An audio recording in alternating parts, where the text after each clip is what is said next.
नमस्कार दोस्तों, मैं रीना आपके अपने channel Reena kitchen and Indian blog से स्वागत करती हूँ। तो प्रदोष व्रत कथा आज है शुक्ल प्रदोष व्रत और पूजा के दौरान आपको जरूर पढ़नी चाहिए यह व्रत कथा। आज प्रदोष व्रत है और आज शुक्रवार भी है, तो ऐसे में इस व्रत को शुक्ल प्रदोष व्रत कहा जाता है। आज शुक्ल पक्ष की त्रयोदशी तिथि है और यह तिथि भगवान शंकर को समर्पित है। आज फाल्गुन यह तिथि मान्यता है कि इस दिन भगवान शिव की पूजा की जाती है और साथ में ही उनकी पूजा करते समय व्रत कथा भी पढ़नी चाहिए। तो आइए पढ़ते हैं शुक्ल प्रदोष व्रत कथा। एक नगर था जिसमें 3 मित्र रहते थे। ये 3 मित्र राजकुमार, ब्राह्मण कुमार और धनिक पुत्र थे। इनमें से राजकुमार और ब्राह्मण कुमार पहले से ही विवाहित थे। वहीं धनिक पुत्र का विवाह हाल ही में हुआ था, लेकिन धनिक पुत्र की पत्नी का गोना नहीं हुआ था। एक दिन तीनों मित्र बैठे हुए थे और अपने अपने स्त्रियों की चर्चा कर रहे थे। तो ब्राह्मण कुमार ने स्त्रियों की प्रशंसा करते हुए कहा कि बिना नारी के घर भूतों का डेरा होता है। जब यह धनिक पुत्र ने सुना तो उसने फैसला कर दिया कि वह अपनी पत्नी को तुरंत ले आएगा, लेकिन उसकी मां ने उसे समझाया कि अभी शुक्र देव डूबे हुए हैं। इस दौरान घर की बहू बेटियों को घर से विदा नहीं कराया जाता है और यह अशुभ होता है। लेकिन वह माना नहीं तो ससुराल पहुंच गया। उसके ससुराल वालों ने उसे मनाने की कोशिश की, लेकिन तो भी वह नहीं माना। सभी ने जिद के आगे झुककर विदाई कर दी। दोनों शहर से निकलते ही थे कि उनकी बैलगाड़ी का पहिया निकल गया और बैल की टांग टूट गई।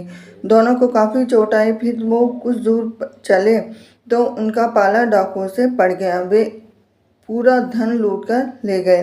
फिर दोनों घर पहुंचे तो धनिक पुत्र को सांप ने डस लिया। उसके पिता ने इलाज के लिए वैद्य को बुलाया तो वैद्य ने बताया कि वो 3 दिन में मर जाएगा। जब इस बात का पता ब्राह्मण कुमार को लगा तो वे धनिक पुत्र के घर पहुंच गया।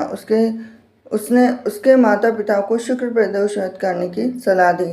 उसने कहा कि इसे पत्नी सहित वापस ससुराल भेज दे। धनिक ने ब्राह्मण कुमार की बात मानी और ससुराल पहुंच गया। फिर धीरे धीरे उसकी हालत ठीक हो गई और शुक्ल प्रदोष के महात्म्य में से सभी घोर कष्ट दूर हो गए। तो ये थी आज की शुक्ल प्रदोष व्रत कथा।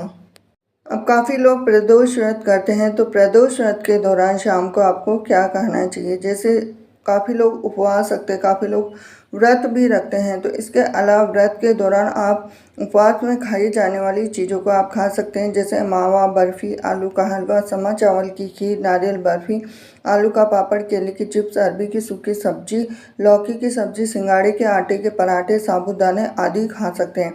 प्रदोष व्रत में अन्न, लाल मिर्च, सादा नमक और चावल नहीं खाना चाहिए। सादे नमक की जगह सेंधा नमक खा सकते हैं आप।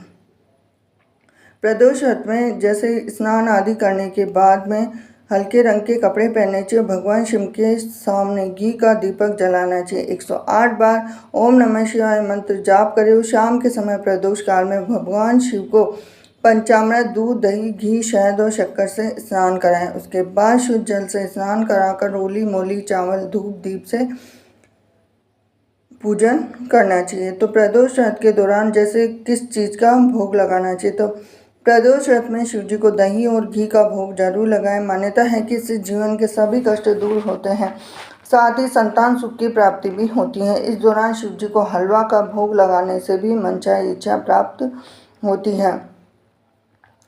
अब प्रदोष व्रत के दौरान किसी भी तरह की जैसे शराब, मांस का सेवन बिल्कुल नहीं करना चाहिए और चावल से बनी हुई चीज़ें खाने से भी बचना चाहिए।